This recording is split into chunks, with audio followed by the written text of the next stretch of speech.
Hour songs are lessons. Music ಇಂಡಸ್ಟ್ರಿಗೆ ನಾವು ಮಾಡಿದ ಸಾಂಗ್ಸು ಒಂದು ಪಾಠ. ಇವತ್ತಿಗೂ ಆ ಸಂಗೀತ ಯಾರೂ ಮಾಡೋಕ್ಕಾಗೋದಿಲ್ಲ, ಇನ್ನು ಮುಂದಕ್ಕೂ ಮಾಡೋಕ್ಕಾಗೋದಿಲ್ಲ. ಅದು ಹಂಗೆ ಅದು ನಾನು ಪ್ರತಿ ಸಲ ಹೇಳ್ತೀನಿ, ಇನ್ನೋಸೆನ್ಸ್ ಆ್ಯಂಡ್ ಬ್ರಿಲಿಯನ್ಸು ಸೇರಿಕೊಂಡು ಆ್ಯರಗೆನ್ಸಿಂದ ಮಾಡಿದಂಥ ಸಾಂಗ್ಸ್ ಅದು. ಹುಚ್ಚುತನ, ನಮಗೆ ಏನೋ ಮಾಡಬೇಕು ಹುಚ್ಚುತನ. ನಾನು ಹುಚ್ಚಿನ ಥರ ಬರ್ತಿದ್ದೆ, ಅವ್ರು ಹುಚ್ಚಿನ ಥರ ಮಾಡ್ತಿದ್ರು. ಸೊ ಎರಡು ಹುಚ್ಚರು ಸೇರಿದಾಗ ಆಗಿದ್ದೆ ಈ 16-17 ಇಯರ್ಸ್ ಜರ್ನಿ ಅದು. ಸೊ ಆ ಜರ್ನಿನ ನೀವು ಇಡೀ 4 ಅವರಲ್ಲ ರೀ, 40 ಅವರ್ ಕೊಡಿ, 40 ದಿವಸ ಕೊಡಿ, ಎಷ್ಟು ಮಾತಾಡಿದ್ರೂ ಸಾಲೋದಿಲ್ಲ.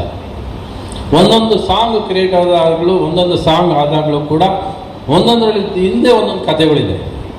ಅಷ್ಟು ಸುಲಭವಾಗಿ ಉಟ್ಕೊಂಡಿಲ್ಲ ಅದು. ಇವತ್ತು ನಮ್ಮ ಸಾಂಗ್ಸಿಂದ ಜರ್ನಿ ನಡೆಯೋದಿಲ್ಲ. ಯಾವ ಕಾರು ನಮ್ಮ ಸಾಂಗ್ಸಿಂದ ಓಡಾಡೋಕೆ ಆಗೋದಿಲ್ಲ, ಸಾಧ್ಯನೇ ಇಲ್ಲ. ಅದು ಇಂಪಾಸಿಬಲ್. ಯಾಕಂದರೆ ಒಂದು ಸಿಟ್ಯುವೇಶನ್ಗೂ, ಪ್ರತಿಯೊಂದು ಸಿಟ್ಯುವೇಶನ್ಗೂ ನಾವು ಆಡ್ ಮಾಡಿದ್ದೇವೆ. ಇಂಥ ಸಾಂಗಿಗೆ ಸಿಟ್ಯುವೇಶನ್ ಇಲ್ಲ ಅಂತ ಹೇಳೋದು ಕಷ್ಟ, ಯಾವುದೋ ಒಂದೆರಡು ಇಲ್ಲದೆ ಇರ್ಬೋದು, ಬಟ್ ಮ್ಯಾಕ್ಸಿಮಮ್ ಪ್ರತಿ ಸಿಟ್ಯುವೇಶನ್ಗೂ ಒಂದು ಆಡ್ ಮಾಡಿದ್ದೀವಿ ನಾವು. ಸೊ ನಾನು ಬಾ ಅಂತ ಕರಿತಿಲ್ಲ ಯಾರನ್ನೂ, ನೀವು ಬರ್ತೀರಂತ ನಂಬಿದ್ದೀನಿ ನಾನು. ನಿಮ್ಮ ಈ ಕಾಂಬಿನೇಷನ್ ನೋಡೋ ಖುಷಿ ಪಡ್ಬೇಕು ನೀವು. ಇವತ್ತಿನ ಜನ್ರೇಷನ್ಗೆ ಬೇಕು ಈ ಕಾಂಬಿನೇಷನ್. ಅವತ್ತು ಏನು ಮಾಡ್ತಾನೆ ಬೇಕು, ಈ ಸ್ನೇಹಕ್ಕೋಸ್ಕರ ಬರಬೇಕು, ಈ ಪ್ರೀತಿ ಉಳ್ಸೋಕ್ಕೋಸ್ಕರ ಬರಬೇಕು ನೀವು. ನಾನು ಎಲ್ಲೋ ಯಾರನ್ನೋ ಬನ್ರಪ್ಪ, ಎಲ್ಲ ಬನ್ನಿರಿ, ಟಿಕೆಟ್ ತೊಗೊಳ್ಳಿ, ಬುಕ್ ಮೈ ಶೋ ಟಿಕೆಟ್ ತೊಗೊಳ್ಳಿ, ಬನ್ನಿರಿ, ನೀವು ಬರ್ತಿರ್ರಿ ಅಲ್ವಾ? ನೀವು ಬರ್ದವ್ರು ಏನು ಚೆಂದ ಇರುತ್ತೆ ಶೋ. ನಾವು ಮಾತಾಡ್ತಿರೋದು ನಿಮಗೋಸ್ಕರ. ನಾವು ಮತ್ತೆ ಒಂದಾದ್ವಿ ಅಂತ ನಾವು ಬೇರೆ ಆಗೇ ಇಲ್ಲ. ನಾವು ಜೊತೆ ಆಗಿದ್ದೀವಿ. ಜೊತೆಯಲ್ಲಿ ನಾವು ಮಾಡಿರೋ ಕೆಲಸನ ಎಷ್ಟು ಪ್ರೀತಿಯಿಂದ ಮಾಡಿದ್ವಿ, ಎಷ್ಟು ಶ್ರಮ ಪಟ್ವಿ ಅಂತ ಹೇಳೋದೇ ಇಲ್ಲ ನಾನು. ಯಾಕಂದ್ರೆ ನಾವು ಶ್ರಮ ಪಟ್ಟಿಲ್ಲ, ನಾವು ಇಷ್ಟಪಟ್ಟು ಮಾಡಿದ್ವಿ. ಪ್ರತಿಯೊಂದು ಕೆಲಸನೂ ರಾತ್ರಿ ಆಗಲಿ ಇಷ್ಟಪಟ್ಟು ಮಾಡಿದ್ದೀವಿ. ಒಬ್ರಿಗೊಬ್ರು ಮನಸ್ಸು ಚಾಲೆಂಜ್ ಮಾಡ್ಕೊಂಡು ಮಾಡಿದ್ದೀವಿ ನಾವು. ಅದು ಇವತ್ತಿಗೂ ಅದೇ ಹಾಡುಗಳು ಇವತ್ತು ಮಾರ್ಕೆಟಲ್ಲಿ ಮೆಲುಕಾಗ್ತಿದೆ ಅಂದರೆ ಅದರ ತಾಕತ್ತು, ತೂಕ ನಿಮಗೆ ಗೊತ್ತಿರಬೇಕು. ಸಾರ್ ಹೇಳಿದ್ರೆ ಇವತ್ತು ನೀವು ಮಾತುಗಾರ ಅಂತ ಅಲ್ವಾ?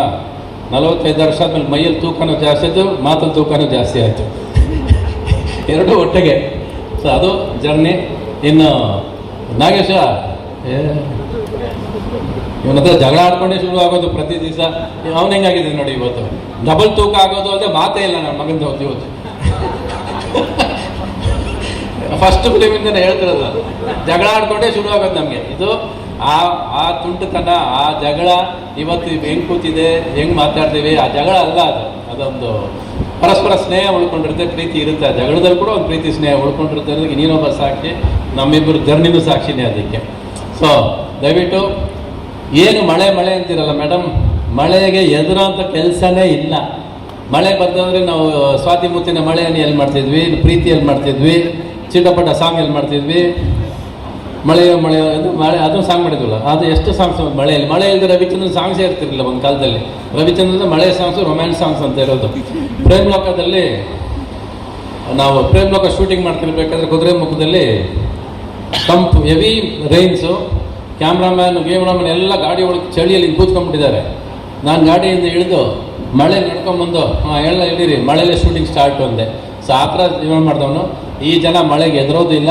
ಮಳೆ ಬಂದರೆ ಒಳ್ಳೆ ಶಕುನ. ಮಳೆ ಬರೋದನ್ನ ನಾವು ಬರಬೇಡ ಅಂತ ಹೇಳೋಕ್ಕಾಗೋದಿಲ್ಲ. ಆದರೆ ಮಳೆ ಬಂದರೆ ಅದಕ್ಕೇನೇನು ಸೌಕರ್ಯ ಮಾಡೋಕ್ಕೆಲ್ಲ ಮಾಡಿಟ್ಟಿದ್ದಾರೆ. ಬನ್ನಿರಿ, ಮಳೆಗೆಲ್ಲ ಎದ್ಕೊಂಡು ಯಾಕೆ ಕೂತಿರ್ತಾರೆ.